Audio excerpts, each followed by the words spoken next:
খ্ৰীষ্টান ধৰ্মলৈ ধৰ্মান্তৰিত নোহোৱাৰ বাবে যুৱকক নৃশংস হত্যা। নমস্কাৰ, ইতিমধ্যে আপোনাক স্বাগতম। ষ্টুডিঅ'ত মই প্ৰাঞ্জল প্ৰতিম হাজৰিকা। হয়, খ্ৰীষ্টান ধৰ্মলৈ ধৰ্মান্তৰ নোহোৱাৰ বাবে লখিমপুৰৰ বগী নদীত যুৱকক নৃশংস হত্যা কৰা হৈছে। বিকি বিশাল নামৰ যুৱকজনক হত্যা কৰি গছত ওলমাই থৈছিল হত্যাকাৰীয়ে।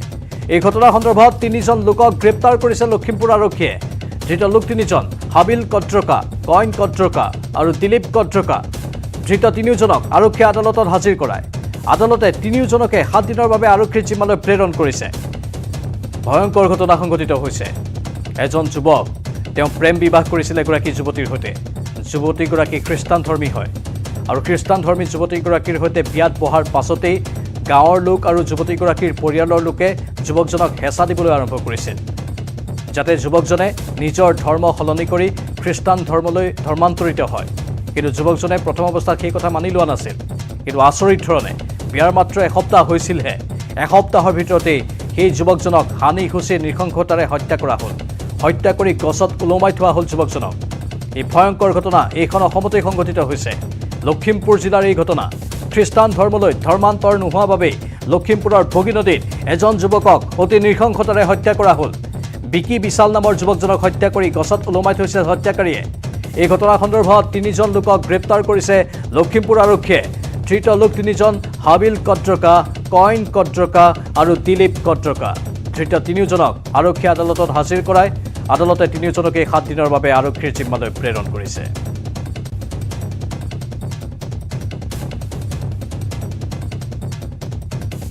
লখিমপুৰ জিলাৰ উত্তৰ লখিমপুৰ সদৰ আৰক্ষী থানাৰ অন্তৰ্গত জহিং আৰক্ষী চকীৰ 3 নম্বৰ বালিজান গাঁৱত বিকি বিশাল নামৰ যুৱকজনক নৃশংসভাৱে হত্যা কৰাৰ এই ঘটনা সংঘটিত হৈছে। উৰিয়া মূলৰ যুৱকজন 11 ছেপ্টেম্বৰৰ সন্ধিয়াৰে পৰা সন্ধানহীন হৈ আছিল। 12 ছেপ্টেম্বৰৰ পুৱা এজোপা গছৰ তলত তেজে তুমুৰলি হৈ থকা অৱস্থাত মৃতদেহটো উদ্ধাৰ কৰা হয়। এজন হিন্দু যুৱক, আমি পুনৰ কৈছোঁ সমগ্ৰ ঘটনাটো। তেওঁ এগৰাকী খ্ৰীষ্টানধৰ্মী যুৱতীৰ সৈতে প্ৰেম বিবাহত মিলিত হৈছিল। তেওঁলোকৰ বিবাহ ভালদৰেই সম্পন্ন হয়, কিন্তু বিবাহৰ পাছৰে পৰাই যুৱতীগৰাকীৰ পৰিয়াল আৰু যুৱতীগৰাকীৰ গাঁওবাসীয়ে যুৱকজনক হেঁচা দিবলৈ আৰম্ভ কৰিছিল, যাতে তেওঁ হিন্দু ধৰ্মৰ পৰা খ্ৰীষ্টান ধৰ্মলৈ ধৰ্মান্তৰিত হয়। যুৱকজনে সেই কথা সহজভাৱে লোৱা নাছিল আৰু ধৰ্মান্তৰিত নোহোৱাৰ বাবেই তেওঁক নৃশংসতাৰে হত্যা কৰা হ'ল। উৰিয়া মূলৰ যুৱক হয় এইজন বিকি, আৰু তেওঁক অতি নৃশংসভাৱে হত্যা কৰা হ'ল। লখিমপুৰ জিলাৰ উত্তৰ লখিমপুৰ সদৰ আৰক্ষী থানাৰ অন্তৰ্গত জহিং আৰক্ষী চকীৰ 3 নম্বৰ বালিজান গাঁৱত বিকি বিশাল নামৰ যুৱকজনক অতি নৃশংসভাৱে হত্যা কৰাৰ এই ঘটনা সংঘটিত হৈছে। উৰিয়া মূলৰ যুৱকজন 11 ছেপ্টেম্বৰৰ সন্ধিয়াৰে পৰাই সন্ধানহীন হৈ আছিল। 12 ছেপ্টেম্বৰৰ পুৱা এজোপা গছৰ তলত তেজে তুমুৰলি হৈ থকা অৱস্থাত মৃতদেহটো উদ্ধাৰ কৰা হয় বিকি নামৰ এই যুৱকজনৰ। অনাৰ পিছত যিহেতু আমাৰ ছোৱালী ঘৰ ৰাজি নোহোৱাৰ কাৰণে ছোৱালীজনীক ঘূৰাই দিবলগীয়া হ'ল। চান পৰ্যায়ৰ ছোৱালী অনাৰ কাৰণে সিহঁতৰ ধৰ্মলৈ ধৰ্মান্তিক কৰিব বিচাৰিছিলে। আমাৰ ঘৰৰ মানে পৰিয়ালে নমনাৰ কাৰণে সিহঁতে মানে ছোৱালীজনীক জোৰ জবজ কৰি টানি টানি লৈ যায় আৰু সিহঁতে হেঁচা প্ৰয়োগ কৰে যে ল'ৰাটোক য'ত পাওঁ ত'তে মাৰি দিম বুলি। আৰু যিহেতু আমাৰ বুঢ়ীজনীকো মাৰপিট কৰি কিছু বস্তু বাহিনী ভাঙি মেলি লৈ যায়। শনিবাৰে কিবা পূজা এটাত গৈছিলে, ঘূৰি আহোঁতে মানে ককায়েকৰ ঘৰত থাকিলে। ককায়েকৰ ঘৰত থাকি ঘূৰি ৰাতি চাৰে 6মান বজাত আমাৰ নিজৰ মায়ে গৈ তাক লৈ আহিলেগৈ। ঘৰৰ পদূলিতে কিবা ফোন এটা আহিছে বুলি কৈ সি ওলাই যোৱাত বস্তুটো সি ঘৰৰ পৰা গায়ব হৈ গ'ল, মানে গায়ব কৰিলে সিহঁতে নি পেলাই পৰিকল্পিত বা হত্যা কৰি সিহঁতে চুইচাইড লাগিছে বুলি একদম আঁঠু কাঢ়ি এনেকৈ ওলমাই থৈ যায়। সিহঁতৰ প্ৰচাৰকসকলৰ দ্বাৰা এইবিলাক কাম কৰিছে, সিহঁতৰ হিন্দুৰ ওপৰত অত্যাচাৰ কৰিছে। যিহেতু আমাৰো এতিয়া সুৰক্ষিত নহয় আমাৰ পৰিয়ালটো, যিহেতু আমাৰ ভয় অলপ হৈ আছে। সিহঁতৰ ৰাতি আন্ধাৰৰ সুযোগ পায়, সিহঁতে যিকোনো কাম কৰিবৰ কাৰণে সিহঁতে সুযোগ ল'বও পাৰে। আমাৰ ভাইটিয়ে 3 নম্বৰ বালিজানৰ পৰা খ্ৰীষ্টান ছোৱালী এজনী আনিলে লখিমপুৰ অন্তৰ্গত। সমগ্ৰ সিহঁতৰ 2-3টা চাৰ্চৰ অন্তৰ্গত মণ্ডলীৰ অন্তৰ্গত যিমান মানুহ আছিলে গোটেই উঠি আহি সিহঁতি দাবী এটা জনালে, ল'ৰাটোক আমাৰ ধৰ্মলৈ দি দিয়ক। আমাৰ পৰিয়ালে সেইটো কেতিয়াও মানি ল'ব নোৱাৰে। সেইকাৰণে সিহঁতি চুচৰাই বাগৰাই ছোৱালীটোক নি ভাবুকি দি থৈ গ'ল যে আপোনাৰ কিন্তু আমি প্ৰতিশোধ ল'ম, আপোনালোক আমাৰ ছোৱালীটোক দাগ লগাইছে। সেই প্ৰতিশোধ স্বৰূপে 4 দিনৰ পিছত এই ঘটনাকাণ্ডটো কৰি পেলালে। 7টালৈকে আমাৰ চকুত আছিলে ল'ৰাটো চোতালত। তাৰপিছত 7টাৰ পিছত নাইকিয়া হ'ল আৰু 12/9/2022 12 তাৰিখ ৰাতিপুৱা একেবাৰে বাগানৰ ভিতৰত আঁঠু কাঢ়ি ওলমি থকা অৱস্থাত পাইছোঁ।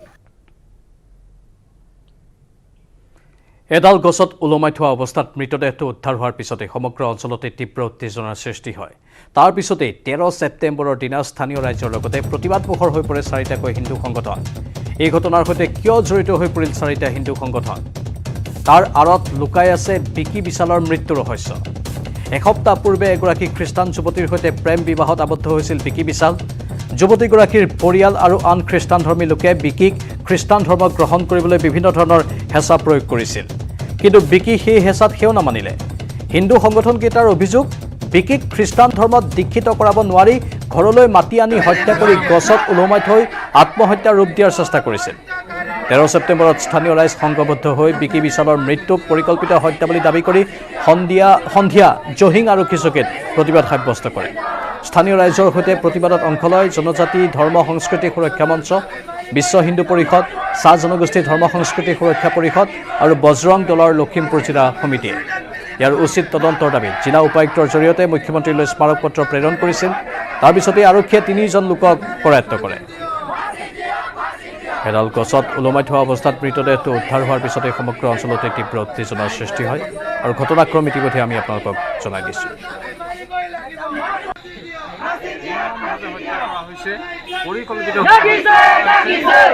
কেৱল খ্ৰীষ্টান ধৰ্ম গ্ৰহণ নকৰাৰ কাৰণে তেখেতলোকৰ ছোৱালী খ্ৰীষ্টান ছোৱালী অনাৰ কাৰণে তেখেতক কৰোৱা হৈছিল। হিন্দু চাৰিটা সংগঠন আজি হিন্দু পৰিষদ, জনজাতি ধৰ্ম বিশ্ব হিন্দু পৰিষদ, বজৰং দল আৰু আদিবাসী চাহ জনগোষ্ঠী ধৰ্ম সংস্কৃতি সুৰক্ষা মঞ্চ ধৰ্ণা কাৰ্যত অংশগ্ৰহণ কৰিছোঁ। শনিবাৰে বিশাল বিকি নামৰ হিন্দু ল'ৰাক আমি জনামতে খ্ৰীষ্টান ধৰ্মীয় মানুহে তেওঁক পৰিকল্পিতভাৱে গছত বান্ধি তেওঁক হত্যা কৰিছে আৰু সেইকাৰণে আজি ইয়াৰ প্ৰতিবাদ কৰিছোঁ যে তেওঁক এটা উচিত বিচাৰ লাগে আৰু কঠোৰতম দাবী কৰিছোঁ যে প্ৰশাসনে বিচাৰি উলিয়াই তেওঁক কঠোৰ শাস্তি প্ৰদান কৰিব লাগে, সেইটো আমাৰ দাবী। আমাৰ সাংবাদিক সঞ্জীৱ দাহন বৰ্তমান লাইভত আছে লখিমপুৰৰ পৰা। সঞ্জীৱ, এই ঘটনাৰ বৰ্ণনা শুনি সকলোৰে গাৰ নোম শিয়ৰি উঠিছে এতিয়া। নিশ্চিতভাৱে প্ৰাঞ্জল, ক'ব লাগিব যে যিটো ঘটনা আচলতে এই আজিৰ যুগত এনেকুৱা ধৰণৰ ঘটনা যে সংঘটিত হ'ব পাৰে, ধৰ্মৰ নামত মানুহ যে সঁচাকৈ অন্ধ হৈ যাব পাৰে কিছুমান মানুহ, সেই কথাটো সঁচাৰ্থত প্ৰতীয়মান হৈছে। আৰু প্ৰাঞ্জল, কথাটো আছিলে এনেকুৱা যে চাওক, ইতিমধ্যে আপুনি সমস্ত ঘটনা বৰ্ণনা কৰিছেই। তাৰোপৰি মই সংযোগ কৰিব বিচাৰিছোঁ যে যোৱা 4 তাৰিখে বিকি বিশালে এগৰাকী কম বয়সীয়া ছোৱালী, খ্ৰীষ্টান ধৰ্মী ছোৱালী, তেওঁ গন্ধৰ্ব বিবাহত তেওঁলোকে গন্ধৰ্ব বিবাহ কৰিছিলে। আচলতে পৰিয়ালৰ সন্মত নাছিলে, বিকি বিশালৰ পৰিয়াল নহয়, কন্যাগৰাকী যিগৰাকী ছোৱালীগৰাকীৰ পৰিয়ালৰ সন্মতি নাছিলে। তাৰপিছতে গাঁৱৰ ৰাইজ গোট খাই, যিহেতু সেই অঞ্চলটোত খ্ৰীষ্টান ধৰ্মৰ লোকৰ সংখ্যা বেছি, কেইবাটাও চাৰ্চৰ পৰা লোক গোট খাই সেই বিকি বিশালৰ ঘৰৰ পৰা ছোৱালীজনী লৈ আনি নিজৰ দেউতাকৰ ঘৰলৈ লৈ অনা হ'ল। আৰু যেতিয়া বিকি বিশালে সেই ছোৱালীজনী যেতিয়া তেওঁ কাষৰ পৰা লৈ অনা হ'ল, কন্যাগৰাকী লৈ অনা হ'ল, তাৰপিছতে বিকি বিশালৰ লগত যোগাযোগ কৰিছিলে পৰিয়ালটোৱে যে যদি খ্ৰীষ্টান ধৰ্ম গ্ৰহণ কৰে তেতিয়াহ'লে সেই ছোৱালীগৰাকীক বা সেই কিশোৰীগৰাকীক পুনৰ বিকি বিশালক দিয়া হ'ব বা তেওঁলোকক বিয়া পাতি দিয়া হ'ব। আৰু সেই কথাটো বিকি বিশালে হেনো ঘৰত জনাইছিলে। প্ৰাঞ্জল, মই পুনৰ কৈছোঁ, বিকি বিশালৰ পৰিয়ালে দাবী কৰিছে এই সমগ্ৰ ঘটনাটো বিকি বিশালে পৰিয়ালক জনাইছিলে, নিজৰ পৰিয়ালক।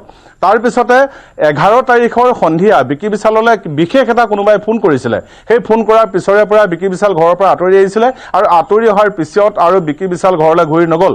তাৰপিছত 12 তাৰিখৰ পুৱা এজোপা গছত ইতিমধ্যে আপুনি উল্লেখ কৰিছে যে সন্দেহজনক অৱস্থাত কোনো কাৰণতে এয়া আত্মহত্যা হ'ব নোৱাৰে। আমিও আৰক্ষীৰ লগত যোগাযোগ কৰিছোঁ। আৰক্ষীয়ে এটা কথা স্পষ্টকৈ কৈছে, যদি ওলমি থকা অৱস্থাত আত্মহত্যা হ'লহেঁতেন যে সেই নিশ্চিতভাৱে সেই মৃতদেহত কিছুমান লক্ষণ দেখা দিয়ে, কিন্তু বিকি বিশালৰ ক্ষেত্ৰত সেই লক্ষণসমূহ দেখা পোৱা নাছিলে। বিকি বিশালৰ দেহত আছিলে যথেষ্ট পৰিমাণৰ সন্দেহজনক ক্ষত আছিলে, আঘাতৰ চিন স্পষ্ট আছিলে। সেইফালৰ পৰা এই মুহূৰ্তত আমি ক'ব পাৰোঁ এইটো এটা আত্মহত্যাৰ ঘটনা নহয়, এইটো এটা হত্যাকাণ্ড। কিন্তু হত্যা কিয় কৰা হ'ল? আচল কথাটো হ'ল প্ৰাঞ্জল, হত্যা কিয় কৰা হ'ল? যদি সঁচাকৈ বিকি বিশালৰ পৰিয়ালে কোৱাৰ ধৰণে খ্ৰীষ্টান নোহোৱাৰ কাৰণে যদি এজন যুৱকক হত্যা কৰা হ'ল আৰু তাকো এগৰাকী কম বয়সীয়া ছোৱালীক আঁৰত ৰাখি, ব্লেকমেইলিং কৰিছে বুলি ক'ব লাগিব। এগৰাকী কম বয়সীয়া ছোৱালীক প্ৰেমৰ যি তেওঁলোকৰ বান্ধোন, সেই বান্ধোনক বন্ধকত থৈ সেই ল'ৰাজনক খ্ৰীষ্টান হ'বলৈ জোৰ কৰিছিল আৰু তাৰপিছত খ্ৰীষ্টান নোহোৱাৰ কাৰণে যদি সঁচাকৈ হত্যা কৰিছে, পৰিয়ালে যিটো অভিযোগ কৰিছে যে আৰু যিসমূহ সংগঠন আছে, হিন্দু সংগঠন, বজৰং দলেই হওক, বিশ্ব হিন্দু পৰিষদ হওক বা জনজাতীয় ধৰ্ম সংৰক্ষণ সমিতিয়ে হওক, সেই সংগঠনসমূহে যেনেদৰে দাবী কৰিছে, যদি কথাটো সেইটোৱে সঁচা হয় তেতিয়াহ'লে কিন্তু অতি ডাঙৰ কথা। আৰু আমি লখিমপুৰ জিলা আৰক্ষী প্ৰশাসনৰ লগত যোগাযোগ কৰিছিলোঁ। ইতিমধ্যে আপুনি উল্লেখ কৰিছে যে 3জন লোকক গ্ৰেপ্তাৰ কৰিছে আৰু এই বিষয়টোত জোৰদাৰ তদন্ত অব্যাহত ৰাখিছে।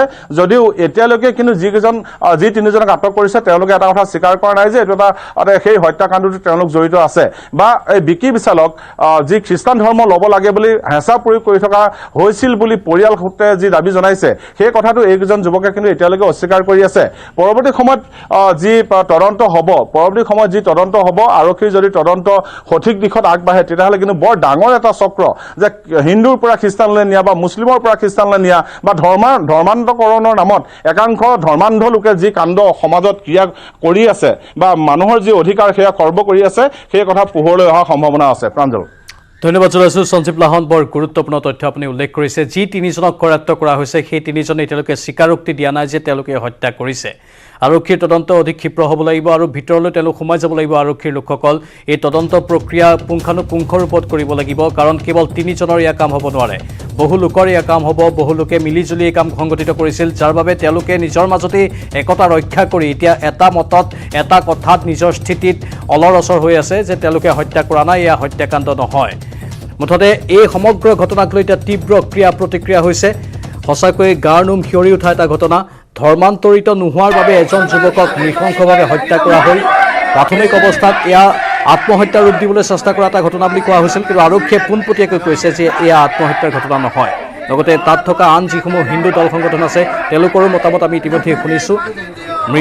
মৃতদেহটোৰ অৱস্থিতি চাই, যেনেধৰণে ওলমি আছে সেই অৱস্থালৈ চাই আৰু গাত আঘাতৰ চিন থকালৈ চাই এয়া কেতিয়াও আত্মহত্যা হ'ব নোৱাৰে। এয়া পোনপটীয়াকৈ এটা হত্যাকাণ্ডৰ ঘটনা বুলি সকলোৱে অভিহিত কৰিছে।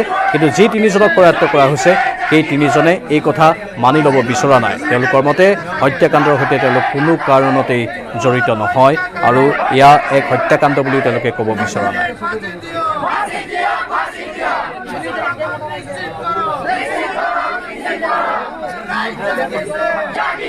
এয়া হিন্দু দল সংগঠনৰ ক্ষোভৰ বহিঃপ্ৰকাশ বৰ্তমান টিভিৰ পৰ্দাত আপোনালোকে প্ৰত্যক্ষ কৰিছে। এজন যুৱক, তেওঁ প্ৰেম বিবাহত লিপ্ত হৈছিল। এগৰাকী যুৱতীক ভাল পাইছিল। যুৱতীগৰাকী খ্ৰীষ্টান ধৰ্মী আছিল। যুৱতীগৰাকীৰ পৰিয়ালে সেই যুৱকজনৰ সৈতে বিয়া হোৱাটো কোনো কাৰণতে মানি লোৱা নাছিল। বিয়া হ'ল তেওঁলোক, বিয়াৰ পাছতেই যুৱকজনৰ ওপৰত হেঁচা প্ৰয়োগ কৰা হ'ল যুৱতীৰ পৰিয়ালৰ তৰফৰ পৰা যে যুৱকজন খ্ৰীষ্টান ধৰ্ম গ্ৰহণ কৰিব লাগে আৰু খ্ৰীষ্টান ধৰ্ম গ্ৰহণ নকৰাৰ বাবে এজন যুৱকক অতি নৃশংসতাৰে হত্যা কৰা হ'ল।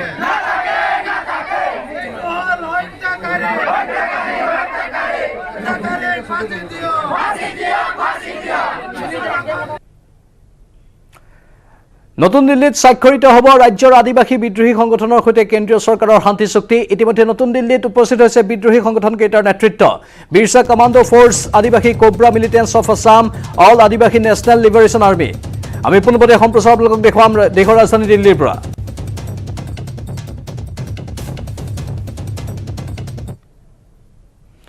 আমি আকৌ এবাৰ কৈছোঁ, চান্তাল টাইগাৰ ফ'ৰ্চ, আদিবাসী পিপলছ আৰ্মিৰে হ'ব শান্তি চুক্তি। সমান্তৰালভাৱে আছে ইয়াত all Adivasi national liberation army, militance of Assam, আদিবাসী কোব্ৰা।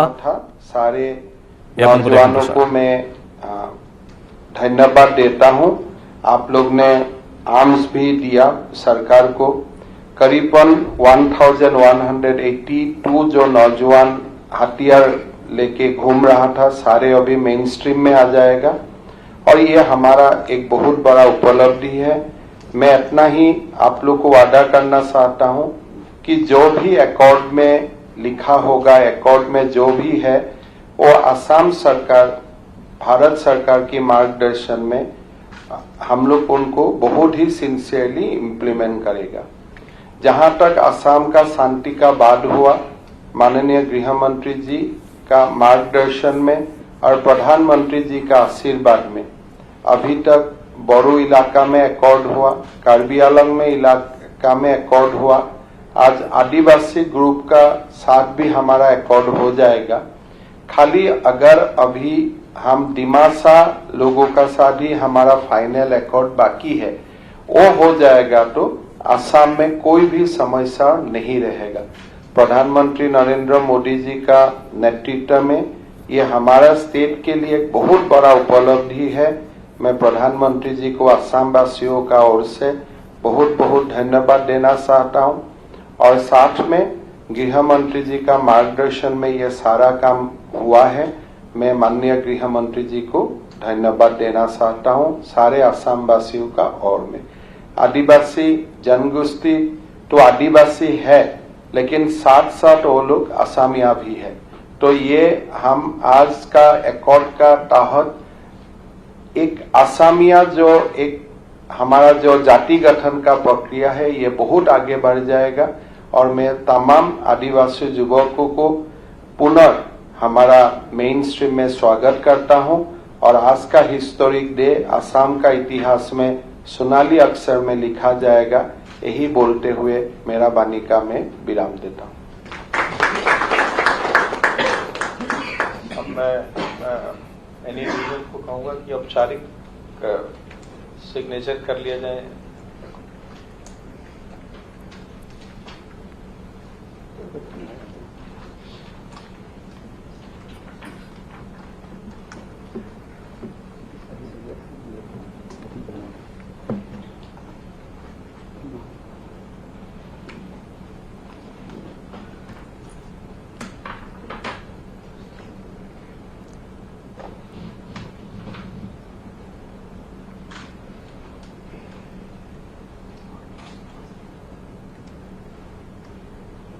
আদিবাসী বিদ্ৰোহীৰে কেন্দ্ৰীয় চৰকাৰৰ এয়া শান্তি চুক্তিৰ প্ৰক্ৰিয়া বৰ্তমান চলি আছে দেশৰ ৰাজধানী দিল্লীত, য'ত উপস্থিত আছে কেন্দ্ৰীয় গৃহমন্ত্ৰী অমিত শ্বাহ, অসমৰ মুখ্যমন্ত্ৰী হিমন্ত বিশ্ব শৰ্মা আৰু বহুকেইজন শীৰ্ষ প্ৰশাসনিক বিষয়া।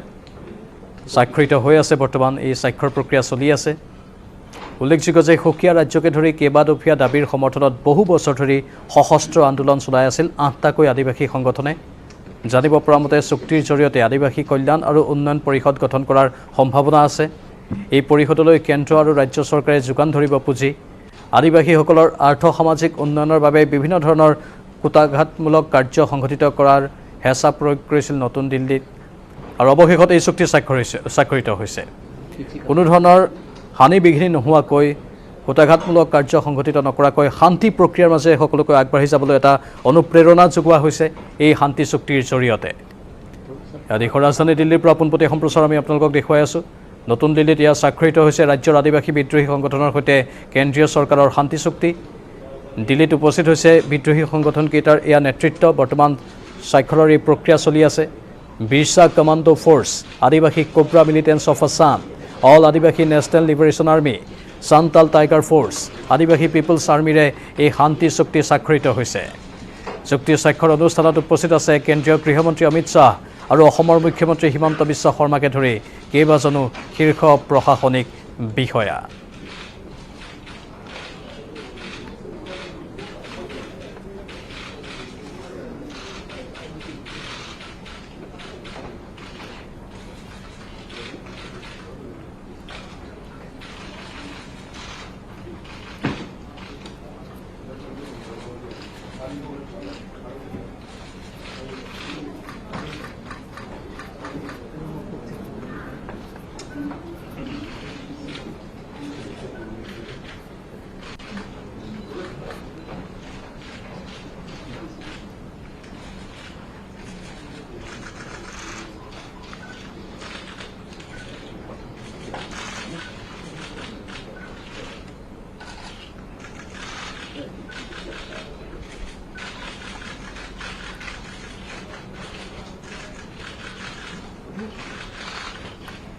ইতিমধ্যে আমি কৈছোঁ যে সুকীয়া ৰাজ্যকে ধৰি কেইবাদফীয়া দাবীৰ সমৰ্থনত এই বহু বছৰ ধৰি সশস্ত্ৰ আন্দোলন চলাই আহিছিল এই 5টাকৈ আদিবাসী সংগঠনে, যিকেইটা বৰ্তমান তাত উপস্থিত আছে, যিকেইটাই বৰ্তমান শান্তি চুক্তিত স্বাক্ষৰ কৰিছে। এই সংগঠনৰ নেতৃত্ব বৰ্তমান তাত উপস্থিত আছে। জানিব পৰা মতে চুক্তিৰ জৰিয়তে আদিবাসী কল্যাণ আৰু উন্নয়ন পৰিষদ গঠন কৰাৰ সম্ভাৱনা আছে।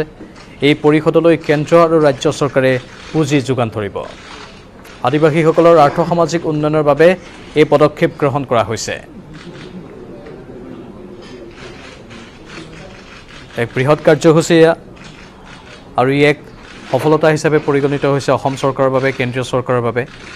কাৰণ দীৰ্ঘদিনীয়া দাবী আছিল বিদ্ৰোহী সংগঠনকেইটাৰ আৰু তেওঁলোকে সশস্ত্ৰ পন্থা গ্ৰহণ কৰিছিল। অসম আৰক্ষীৰ সঞ্চালক প্ৰধানকো তাত দেখিবলৈ পোৱা গৈছে, লগতে সাংসদ আৰু আন আন বিষয়ববীয়াসকলকো দেখা গৈছে মুখ্যমন্ত্ৰী হিমন্ত বিশ্ব শৰ্মা আৰু কেন্দ্ৰীয় গৃহমন্ত্ৰী অমিত শ্বাহৰ সমান্তৰালকৈ। ইতিমধ্যে আমি আদিবাসী বিদ্ৰোহী সংগঠনকেইটাৰ নাম উল্লেখ কৰিছোঁ: Birsa commando force, Adivasi cobra militants of Assam, all Adivasi national liberation army, Santhal tiger force, Adivasi people's army. তেওঁলোক এই শান্তি চুক্তি প্ৰক্ৰিয়াত অংশগ্ৰহণ কৰিছে আৰু বৰ্তমান স্বাক্ষৰিত হৈ আছে এই শান্তি চুক্তি। চুক্তি স্বাক্ষৰ অনুষ্ঠানত এয়া বৰ্তমান বহুকেইগৰাকী বিশেষ ব্যক্তিক দেখা গৈছে। অসমৰ সাংসদ, অসমৰ মুখ্যমন্ত্ৰী, কেন্দ্ৰীয় গৃহমন্ত্ৰী আৰু উচ্চপদস্থ প্ৰশাসনিক বিষয়াসকলক দেখা গৈছে তাত। आप सबका बहुत बहुत धन्यवाद। अब मैं माननीय गृह मंत्री महोदय को रिक्वेस्ट करूंगा उनके संबोधन के लिए।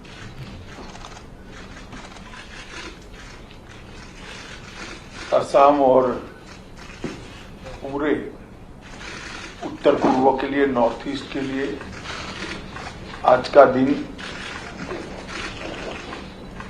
बहुत महत्वपूर्ण दिन है। नरेंद्र मोदी जी के प्रधानमंत्री बनने के बाद उत्तर पूर्व को शांत और विकसित बनाने के लिए कई प्रकार के कार्यक्रम हाथ में लिए गए।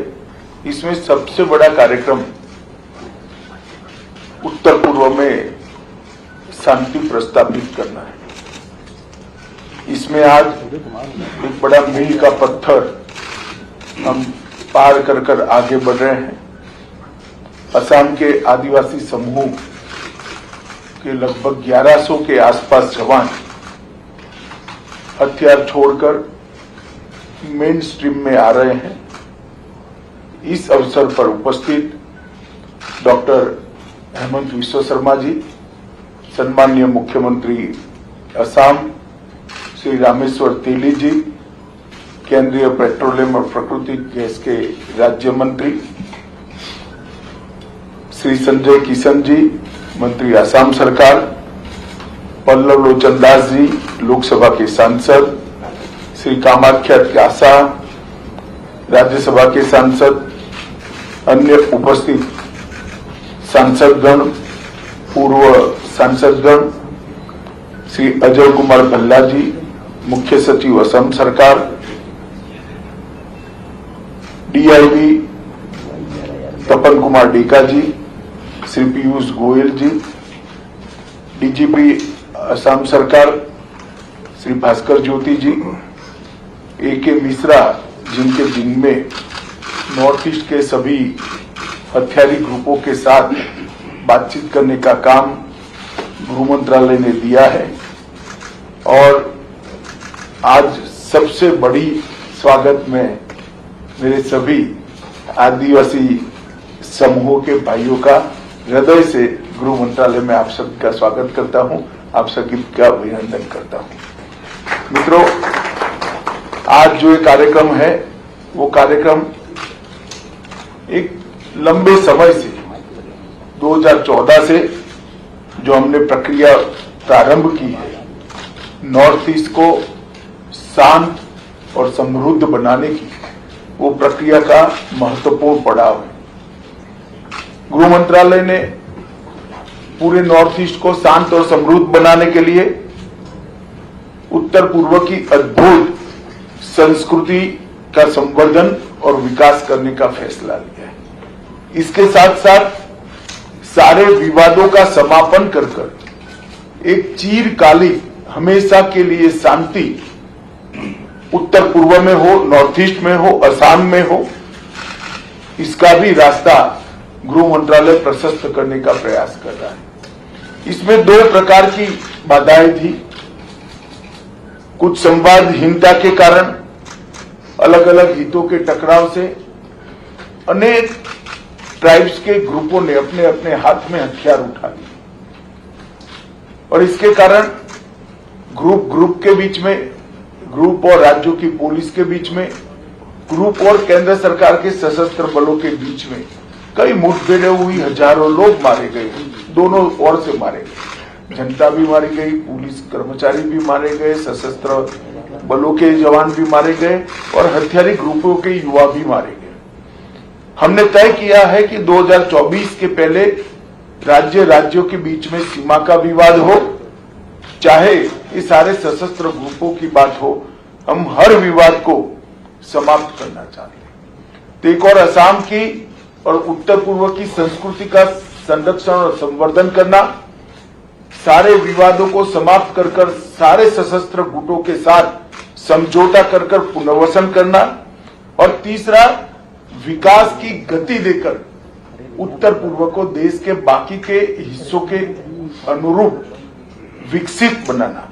ये 3 मोर्चों पर हमने काम चालू किया और विगत 3 साल में ढेर सारे समझौते भारत सरकार, असम सरकार, अन्य सरकारों ने आपस में भी मिलकर किए हैं।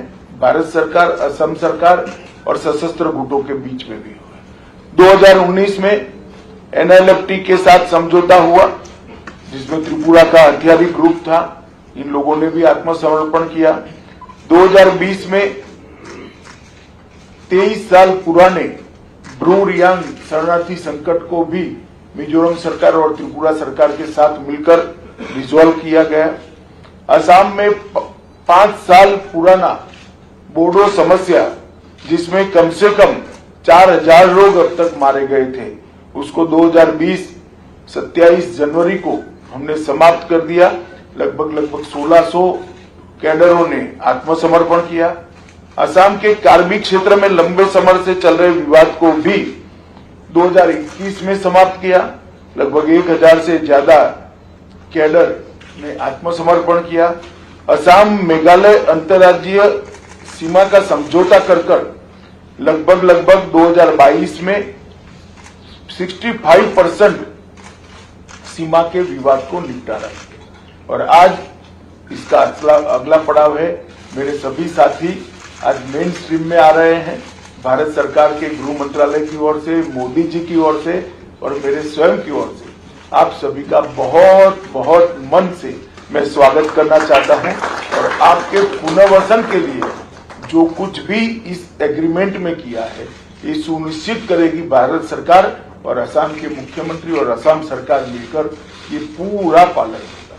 नरेंद्र मोदी सरकार का एक रिकॉर्ड है, जितने भी समझौते हमने साइन किए हैं, वो समझौते के अब तक 93% काम समाप्त हो चुके हैं। तो आप लोगों को भी मैं भरोसा दिलाना चाहता हूं, आपने जो अकॉर्ड साइन किया है उसको लेटर और स्पिरिट में हम नीचे तक पहुंचाएंगे और इसका एक अच्छा परिणाम आए। असम में और नॉर्थ ईस्ट के अंदर काफी शांति बहाल हुई और इसके कारण असम के 60% क्षेत्र से हमने अपसपा को हटाने में सफलता प्राप्त की। अरुणाचल प्रदेश में सिर्फ 2 पुलिस स्टेशन में अपसपा बचा है। नागालैंड के 7 जिलों के सिर्फ 15 पुलिस स्टेशन में बचा है और त्रिपुरा और मेघालय अपसपा से संपूर्णपणे मुक्त कर दिए गए हैं। मित्रों, आज हमने आपके साथ समझौते में राजनीतिक, आर्थिक और शैक्षिक आकांक्षाएं जो आदिवासी समाज के लोगों की है, इसको पूरा करने का जिम्मा भारत सरकार और असम सरकार ने लिया है। सामाजिक, सांस्कृतिक, भाषीय और जातीय पहचान न केवल सुरक्षित हो और मजबूत बने, इसके लिए भी भारत सरकार ने आपके साथ, असम सरकार ने आपके साथ एग्रीमेंट किया है। और चाय बागान और सारे गांवों के अंदर तुरंत ही त्वरित गति से केंद्रित विकास हो, इसके लिए भी वो दोनों सरकारें मिलकर हम प्रयास करेंगे। एक जनजातीय कल्याण और विकास परिषद की स्थापना भी असम सरकार करेगी और भारत सरकार चाय बागान श्रमिकों के कल्याण के लिए भी अनेक उपाय हाथ में लेगी। लगभग 1000 करोड़ रुपए का 5 साल का पैकेज एक क्षेत्र के विकास के लिए हमने जो तय किया है, 5 साल में उसको सुनिश्चित रूप से पूरा कर दिया जाएगा। मित्रों, इस अवसर पर मैं आप लोगों को कुछ आंकड़े जरूर बताना चाहता हूं कि घटनाएं जो पहले आतंकवाद से संबंधित घटनाएं जो नॉर्थ ईस्ट में 2014 में जब मोदी जी की सरकार आई थी तब 824